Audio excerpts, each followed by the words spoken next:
hearts are filled with expectation. They are filled with love and a passion for you.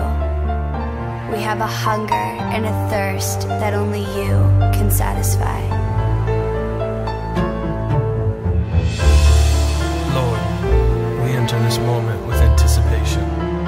We know that in your presence, bodies are healed, broken dreams are restored, and lives are transformed. Because with you, all things are possible. Lord, we say, as we worship, you are welcome here. Consume us. Change us. Give us visions and dreams. Give us your heart for the nations. Give us your heart for this generation. And Father, let our generation arise and demonstrate the kind of selfless faith that will change the world. Let a generation emerge that will manifest your love in the earth, so that all will come to know you.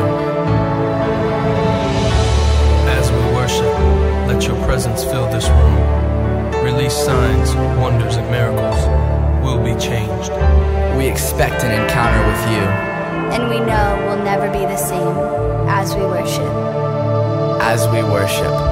As we worship.